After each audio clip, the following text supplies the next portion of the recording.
Hey guys, welcome back to the channel. In this video, I'll be giving you advice that I really wish I had known before year 10. Like the title says, this video is also really useful for anyone entering year 9 this year, so feel free to watch it if you are. And yeah, let's just get on with the video.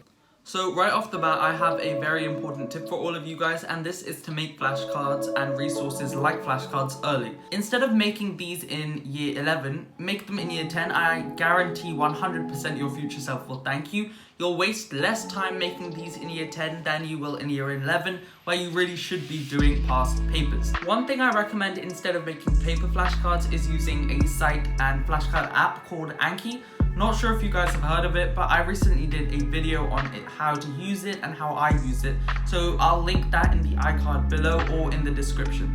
But also check out for an upcoming video in September about why I am totally against paper flashcards now and why I really recommend you not to make them. And I highly recommend you use Anki instead. And if you're confused about anything, go check that video out. So my second tip for all of you guys is to use resources already available to you. So by this, I mean pre-made resources such as handouts and sheets that teachers sometimes upload ahead of schedule or ahead of time. Or if you don't have that available to you, you can also use loads of other apps and websites. Personally, my favorite apps to use for different subjects include for English, Mr. Bruff, for maths, sites such as CorbettMaths, Maths Genie. For science, I really like using physics and maths to save my exams. They're really useful for revision notes and past papers. For languages, I love using Quizlet. For history, which is the only kind of humanity I do, I also love using BBC Bitesize because the information is easy and condensed in a way that suits the GCSE spec. And yeah, I'll list all of these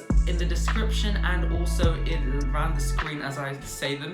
So it'll be really easy for you to go and use them. So my third tip is to utilize past papers. And why past papers are so useful is because they really do save you when it comes to how to answer exam questions, how to get 2 marks instead of 3 marks, and it really does prepare you, like everyone says, for real exams. So I recommend getting a head start on using past papers. So my fourth tip for you guys is to work smarter and not harder.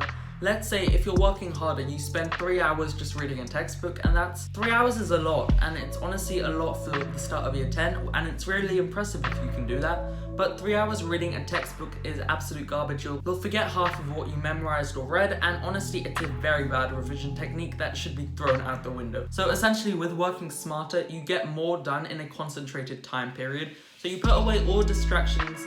And ideally, I like to use a technique called the Pomodoro technique. It allows you to get better grades in perhaps a less of a time period. And also you'll have time for other things that you want to do as well. So this next tip, so it's to use active recall. I've talked about active recall so much on this channel. Like Anki is absolutely my favorite app by far. So if you don't know what Anki is, it's a flashcard app. I have mentioned it a few times on this channel, and I've even created a video on it, link again in the description or comment section below. So active recall is going back to the work you do or the revision you do, essentially trying to get it into your long-term memory. Anki is an app that I highly recommend for this active recall. Ideally, you want to create your flashcards, as I said, in year 10, and then perhaps do Anki every single day in year 11. So this next tip I have is more for year 9s instead of year 10s. So you're in year 9, you're about to choose your GCSEs. There are loads of different things you can choose. You can choose art, DT, computing. Choosing GCSEs that reflect your future career is not always necessarily what you need to do,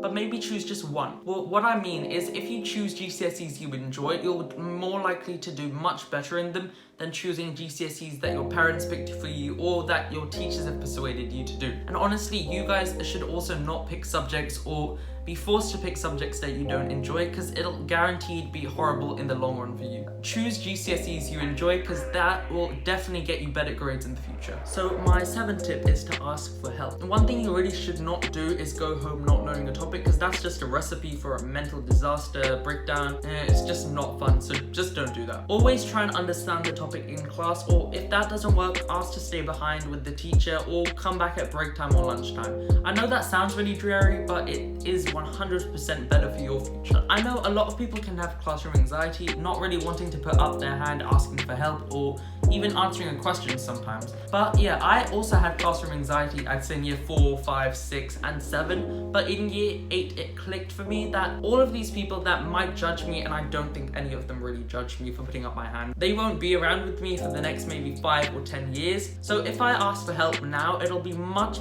better for my future, and overall I'll get a better sense of understanding. So that's what clicked for me, and I really hope it clicks for you. The main thing to take from that tip is to ask for help whenever you need it. Don't be afraid of getting judged, because 100% those people will not be around with you for the next 10 years, and even if they are, they probably won't remember that moment. So my next tip for you guys is to dedicate about 2.5 hours on studying every night. In year 10, it's much more beneficial for you to go home and make resources for what you've learned that day, or watch a YouTube video if that's a better way of learning. So that's 100% something you should spend at least an hour on. So my penultimate tip for all of you guys is to revise for your end of years, mocks, topic tests, and always complete your homework.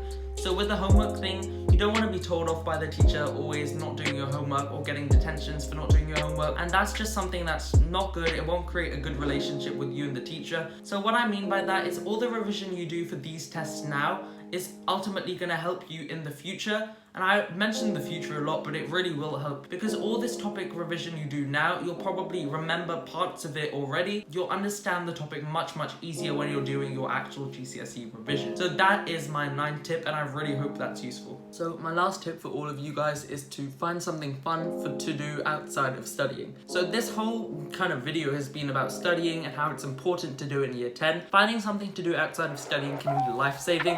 It'll save you from burnout, and it'll also get you closer to doing things you love. There are so many other hobbies and things that people have that I don't really know what all of you guys like, but just find something that perhaps you already do that you enjoy and that you like doing that isn't studying. And I stress this a lot. And yeah, you should just definitely find something you enjoy doing and do that. These were 10 tips that I really wish I had known before year 10. Okay, so if any of you still have any questions or are stressed about anything you saw in this video, which I really hope you aren't, leave a comment down below, or if you don't want to say exactly what it is or have a longer response, email me at akr.personal.contact@gmail.com. The link is in the description. Just copy and paste that email and we can talk about pretty much anything that's stressing you out or that you want to know. I hope you enjoyed this video, found it useful. Like, share, comment and subscribe. It's really helping me. Honestly, I really hope this next year goes well for you, and any of you who are going into year 10 or maybe you're going into year 11, best of luck to you guys, and I hope you do really well this year. So yeah, thanks so much for watching, and I'll see you all next week with a brand new video.